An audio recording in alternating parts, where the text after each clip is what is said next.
नमस्कार, बहुत स्वागत है आपका हमारे खास कार्यक्रम में और मैं हूं आपके साथ अमनदीप। आज पूरी दुनिया में ग्लोबल वार्मिंग का खतरा मंडरा रहा है। पूरे विश्व के वैज्ञानिक इस स्थिति से परेशान हैं। इसके कारण धरती का वातावरण तेजी से गर्म हो रहा है और हम इंसान अपनी सुविधाओं के नाम पर जो भी कुछ कर रहे हैं वो हमारे लिए खतरनाक सिद्ध हो रहे हैं। धरती के तापमान में बढ़ोतरी हो रही है और ग्लेशियर की बर्फ बढ़ रहे तापमान के चलते तेजी से पिघल रही है, जिससे कि आने वाले समय में जल संकट भी खड़ा हो सकता है। जंगलों का बड़ी संख्या में हो रहा कटाव भी इसका एक दूसरा बड़ा कारण है और इंसान ने अपनी ख्वाहिशों और ज़रूरतों को पूरा करने के लिए कुदरत को खात्मे के कगार पर खड़ा कर दिया है। माहौल इतना खराब हो चुका है कि अब तो इस बात का अंदेशा भी जताया जा रहा है कि आने वाले समय में ये धरती शायद इंसान के रहने लायक भी ना रहे, यदि जल्द ही कोई नीति नहीं बनाई गई और उस पर अमल नहीं किया गया तो हमारे जीवन पर भी सवालिया निशान खड़ा होगा। मौसम के मिजाज का बदलाव दिख रहा है और आम लोग इसे महसूस भी कर रहे हैं। सर्दियों में भयानक ठंड, बारिश में मौसम में बेहिसाब बरसात और गर्मियों में आसमान में आग बरसने की गवाह पूरी दुनिया है। पर्वतीय इलाकों में हीट वेव चल रही है और साथ ही देश में उत्तर पश्चिमी और मध्य भारत में गर्मी ने अप्रैल के महीने में 122 साल का रिकॉर्ड तोड़ दिया है। इसी पर देखिए हमारी एक खास रिपोर्ट।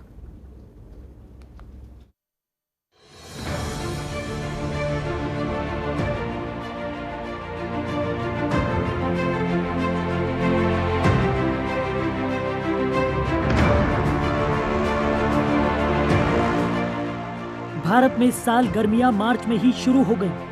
फाल्गुन और चैत्र का महीना हल्की ठंड और मौसम के बदलाव वाला होता है, लेकिन इस साल होली से पहले ही गर्मी पड़ने लगी। सर्दियों के बाद बसंत का खुशनुमा मौसम नहीं आया, सीधे गर्मी आई।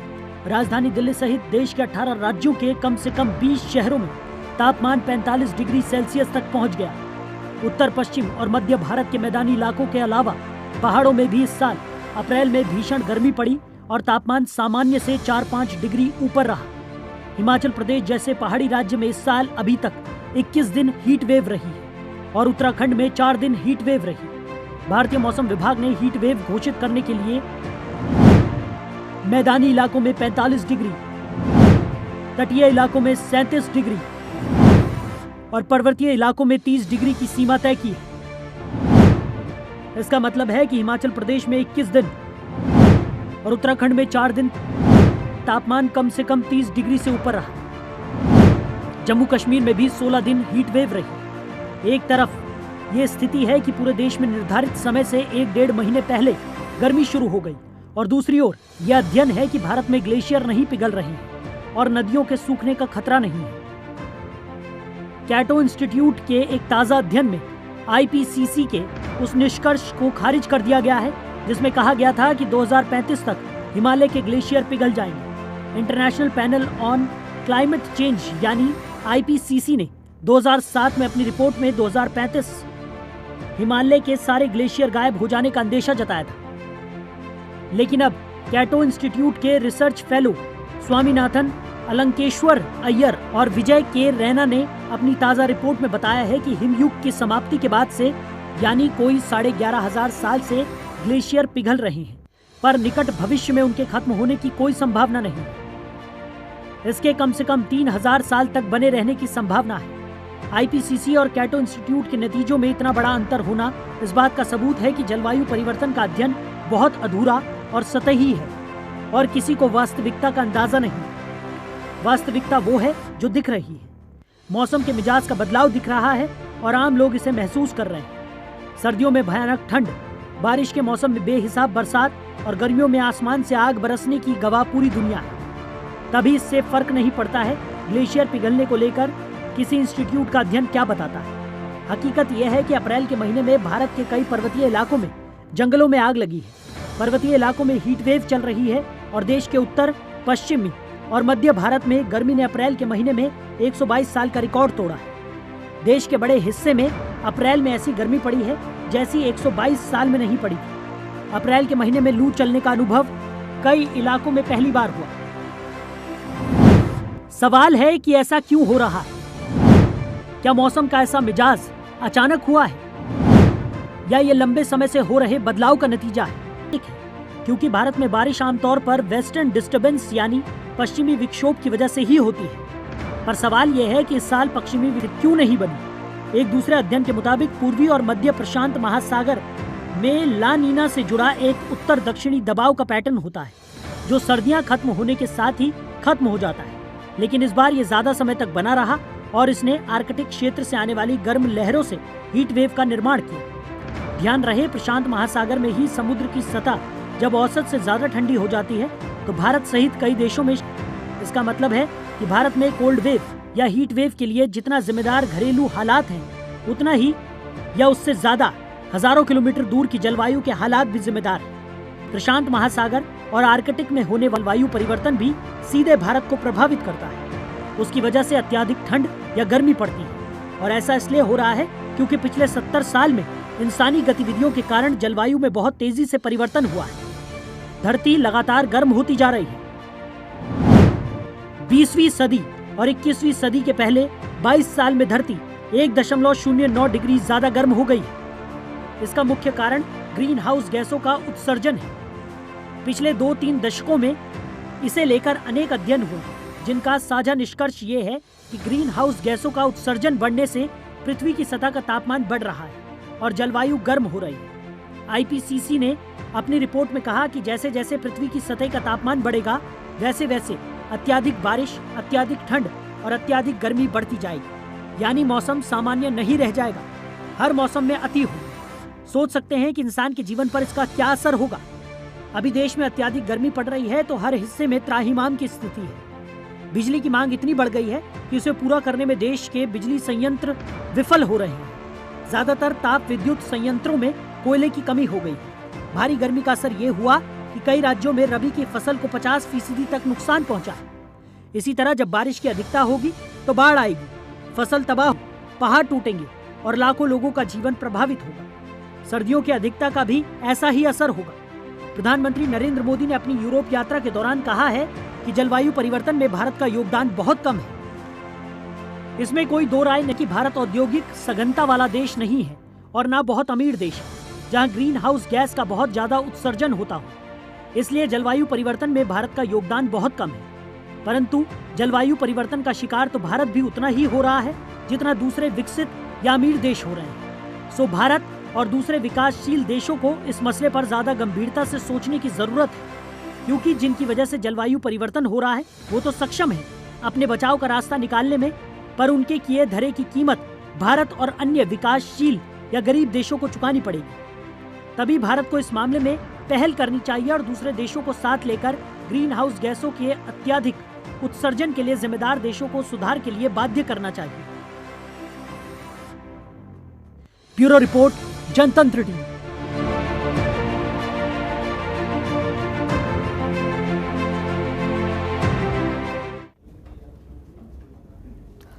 जलवायु परिवर्तन का असर दिखने लगा है। दिल्ली और आसपास के क्षेत्रों में पिछले 5 महीने में ही यहां के लोगों ने मौसम का अजीबोगरीब रूप देख लिया है। मौसम की ये बाजीगरी अच्छे संकेत नहीं है। आइए समझने की कोशिश करते हैं कि दिल्ली के मौसम की क्या वजह है कि आखिर लगातार बदलाव हो रहा है। देखिए रिपोर्ट। जनवरी में बारिश का 121 साल का रिकॉर्ड टूटा। मई में 49 डिग्री का तंदूर। दिल्ली में मौसम के इस टॉर्चर की वजह क्या है?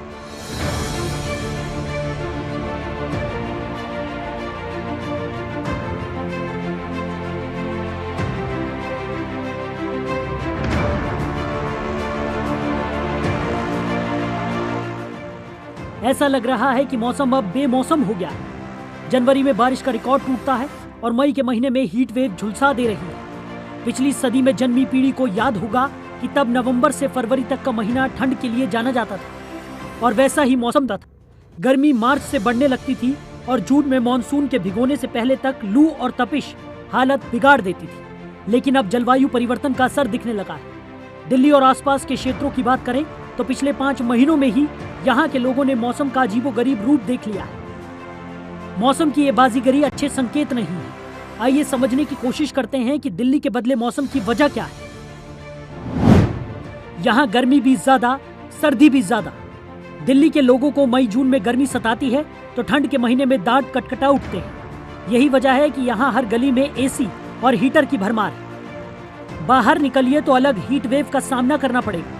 भारत की राजधानी अरावली और हिमालय के बीच समुद्र तल से 225 मीटर ऊपर स्थित है। राजधानी समुद्र से दूर है, इसलिए यहाँ एक्सट्रीम क्लाइमेट का अनुभव होता है। ये देश के कुछ चुनिंदा शहरों में से एक है जहाँ गर्मी और ठंड दोनों ज्यादा पड़ती है। पारा 49 डिग्री के पार। उत्तर भारत में रविवार को भीषण लू चलने के साथ दिल्ली के कुछ इलाकों में तापमान 49 डिग्री सेल्सियस के पार चला गया।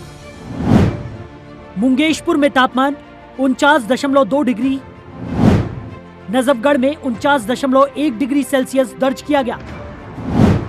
स्पोर्ट्स कॉम्प्लेक्स में पारा 48.4 डिग्री दर्ज किया गया, जबकि जफरपुर, पीतमपुरा और रिज में तापमान 47 डिग्री से अधिक रहा। ठंड के महीने में बारिश का रिकॉर्ड।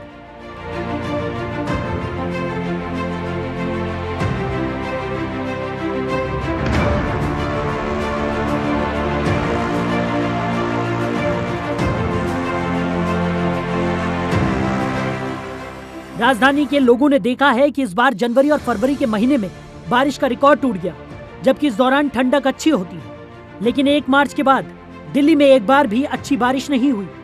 एक्सपर्ट्स इसे एक अहम फैक्टर मान रहे हैं, जिसके कारण दिल्ली के लोगों को काफी पहले और तेज गर्मी का सामना करना पड़ रहा है। साल के पहले महीने में दिल्ली में 121 साल में पहली बार रिकॉर्ड बारिश हुई और फरवरी के महीने में 8 साल बाद इतनी बारिश देखी गई। लेकिन 1 मार्च और 15 मई के बीच दिल्ली में केवल 1.7 mm बारिश दर्ज की गई, जो सामान्य बारिश से 99.5% कम है। वजह भी जान लीजिए। भारत मौसम विभाग का कहना है कि बारिश की ये कमी पूरे क्षेत्र में तेज और लंबे समय तक गर्मी के लिए प्राथमिक रूप से जिम्मेदार है। दिल्ली में इस समय कोई महत्वपूर्ण पश्चिमी विक्षोभ दर्ज नहीं किया गया है। इस अवधि में दिल्ली में 2 बारिश वाले दिन रहे। 21 अप्रैल को 0.3 mm बारिश दर्ज की गई और 4 मई को 1.44 mm बारिश हुई। मार्च के महीने में तो दिल्ली में बारिश नहीं हुई। मार्च 2018 के बाद ऐसा पहली बार हुआ। इसके चलते मार्च के महीने में 1951 और 2022 के बीच चौथा सबसे ज्यादा अधिकतम तापमान 32.9 डिग्री सेल्सियस दर्ज किया गया। 30 मार्च को ही गर्मी विकराल होने लगी और मार्च का वो सबसे गर्म दिन साबित हुआ और पारा 39.6 डिग्री तक पहुंच गया। इससे पहले 2021 में इस महीने में पारा 40 के पार चला गया था। बारिश न होने से अप्रैल के महीने में ज्यादा गर्मी महसूस होती रही। बारिश का गणित। मार्च में औसत बारिश 15.9 mm होती है, अप्रैल में 12.2 mm होती है, मई के लिए 19.7 mm है और 15 मई तक सामान्य रूप से ये 9.4 mm होती है। एक्सपर्ट्स की माने तो मई के पहले 10 दिनों में अधिकतम तापमान सामान्य के स्तर पर रहा और दिल्ली में हल्की बारिश और तूफान भी आया। हालांकि हीट वेव की स्थिति फिर से वापस आ गई, क्योंकि क्षेत्र में कोई मजबूत पश्चिमी विक्षोभ नहीं है। अब देखना होगा कि आखिर दिल्ली वालों को गर्मी से कब राहत मिलती है। ब्यूरो रिपोर्ट, जनतंत्र टीवी।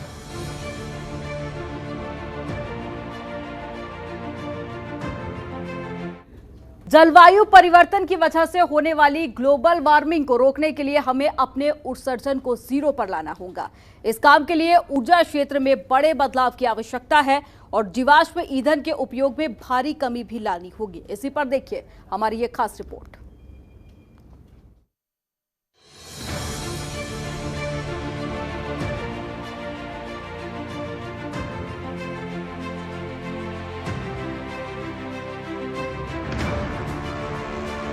धरती के बीते 2000 साल के इतिहास की तुलना में अब बीते कुछ सालों में पृथ्वी का तापमान बेहद तेजी से बढ़ रहा है। पिछले कई दशकों से लगातार वैज्ञानिक बता रहे हैं कि जीवाश्म ईंधन के जलने से ग्लोबल वार्मिंग की आग तेजी से धधक रही है। तमाम वैज्ञानिक प्रमाणों के बावजूद जीवाश्म ईंधन का इस्तेमाल दुनिया से खत्म होने का नाम नहीं ले रहा है। जीवाश्म ईंधन खत्म होना तो दूर, इसको कम करने के भी आसार साफ नजर नहीं आ रहे हैं। संयुक्त राष्ट्र संस्था IPCC की रिपोर्ट में चेतावनी दी गई है कि धरती को बचाने के लिए अब सिर्फ 8 साल ही बचे हैं।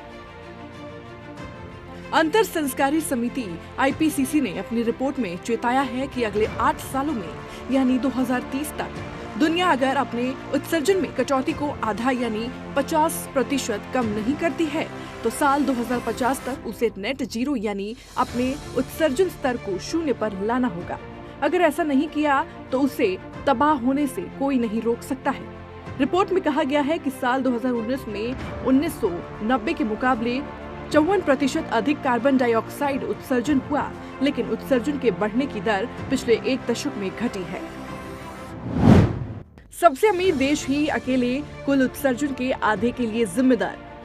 धरती के तापमान वृद्धि को 1.5 डिग्री तक रोकने के लिए कार्बन उत्सर्जन में 43% की कटौती करनी होगी।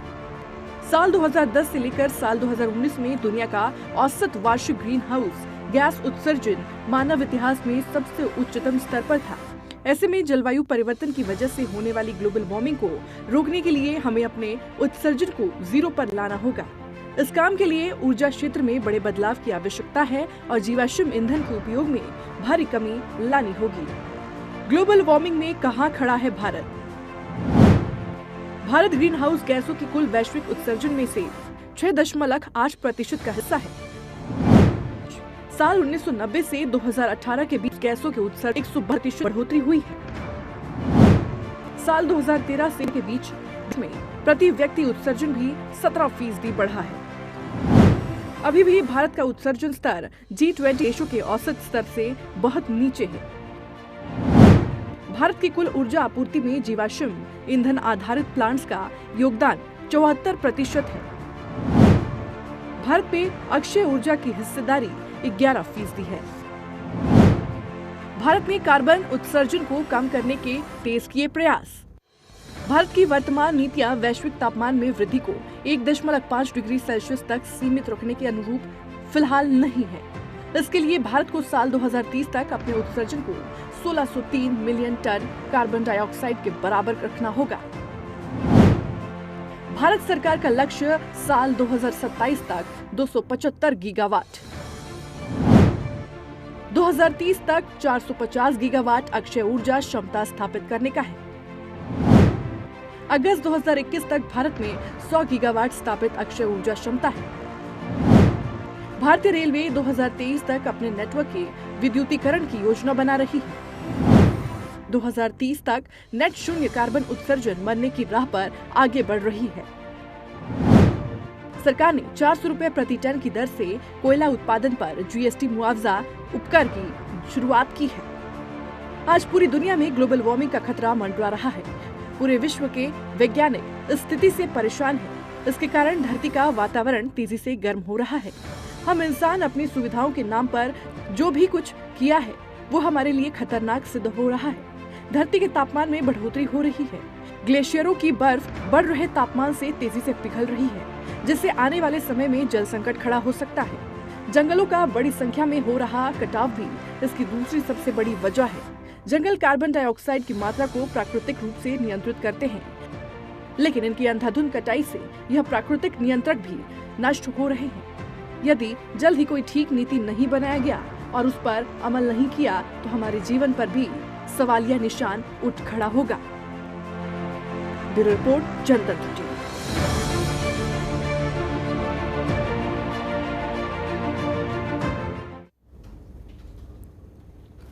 ग्लोबल वार्मिंग के आंकड़े पढ़कर चौंकने के दिन अब खत्म हो चुके हैं। खतरा अब बेहद करीब है और हम में से कोई भी इससे अछूता नहीं रहने वाला है। करीब 750 करोड़ आबादी वाली इस दुनिया को बचाने की जिम्मेदारी निश्चित रूप से पूरे विश्व और समुदाय की है, लेकिन हर सामान्य व्यक्ति अगर अपना योगदान कर दे तब भी आश्चर्यजनक नतीजे लाए जा सकते हैं। देखिए रिपोर्ट।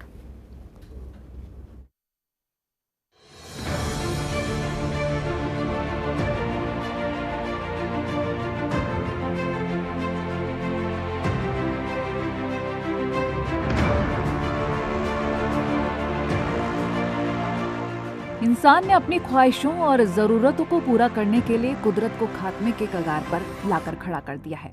माहौल इतना ज्यादा खराब हो चुका है कि अब तो इस बात का अंदेशा जताया जा रहा है कि आने वाले दिनों में ये धरती शायद इंसान के रहने लायक ही ना रहे। निराशा के इस माहौल में भी कुछ लोग ऐसे हैं जो उम्मीद बचाए हुए हैं। शायद कुदरत भी खुद इंसान की इस कोशिश को समझ रही है और खुद को बचाने के तरीकों का इशारा कर रही है।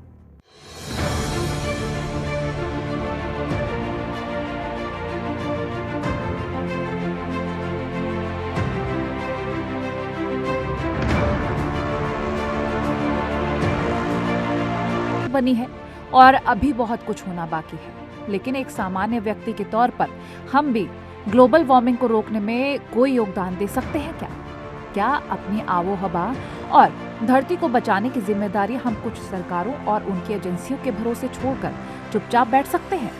करीब 750 करोड़ आबादी वाली इस दुनिया को बचाने की जिम्मेदारी निश्चित रूप से पूरे विश्व समुदाय की है, लेकिन हर सामान्य व्यक्ति अगर अपना योगदान कर दे तो भी आश्चर्यजनक नतीजे लाए जा सकते हैं। पर्यावरण के क्षेत्र में काम करने वाली संस्था NRDC ने कुछ समय पहले इसके सुझावों की एक लिस्ट जारी की थी। संस्था का अनुमान है कि अगर दुनिया की 25% आबादी ने भी इन सुझावों पर अमल कर लिया तो ग्लोबल वार्मिंग की मौजूदा रफ्तार पर रोक लग जाएगी। हमारे किचन से लेकर ड्राइंग रूम तक ऐसा बहुत कुछ है जिसमें हम अपना योगदान दे सकते हैं। उदाहरण के तौर पर अगर हमारे पास छत या कोई खुली जगह है तो सोलर पैनल लगवाएं। इससे आपका बिजली का बिल कम होगा। मकान गर्म या ठंडा रखने पर सबसे ज्यादा घरेलू बिजली खर्च होती है, इसका इस्तेमाल जितना हो सके कम करें। रेफ्रिजरेटर, वॉशिंग मशीन और AC जैसे सामान एनर्जी एफिशिएंट ही लें। इनकी शुरुआती कीमत भले ज्यादा हो, लेकिन बिजली की बचत से आपके पैसे वसूल हो जाते हैं। पानी की बर्बादी रोककर आप सबसे जरूरी योगदान दे सकते हैं। घरों तक पानी पहुंचाने में मोटर इस्तेमाल होती है, जिससे कार्बन प्रदूषण भी होता है। रेडी टू ईट फूड न खाएं। इन्हें बनाने, प्रोसेसिंग, पैकेजिंग और शिपिंग में जितनी ऊर्जा खपत होती है उसके 10% खर्च में आप खुद का खाना बना सकते हैं। घरों में रोशनी के लिए LED बल्ब इस्तेमाल करें। स्विच ऑफ करने की आदत डालें। घरों में बिजली से चलने वाले कई सामान हम स्टैंड बाय मोड में रखते हैं। हाइब्रिड या इलेक्ट्रिक कार इस्तेमाल करें। अगर तेल से चलने वाली गाड़ी लेना जरूरी हो तो ध्यान रखें कि वो फ्यूल एफिशिएंट हो।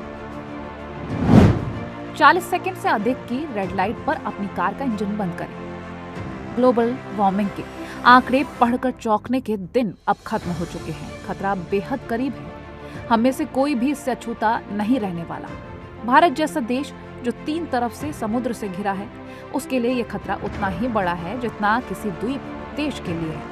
इसीलिए जरूरी है कि एक व्यक्ति के तौर पर हम अपना योगदान आज ही से शुरू कर दें। हो सकता है धीरे धीरे करोड़ों लोग अपनी इस तरह सोच शुरू कर दें और वाकई हम अपनी आने वाली पीढ़ियों को एक बड़े खतरे से बचा लें। ब्यूरो रिपोर्ट, जनतंत्र टीवी।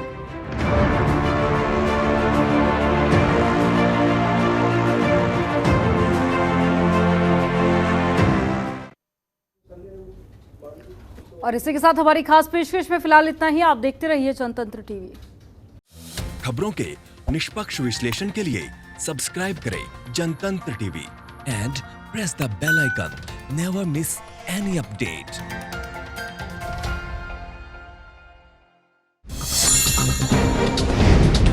डाउनलोड कीजिए जनतंत्र टीवी ऐप को, जो कि अवेलेबल है गूगल प्ले और ऐप स्टोर पर।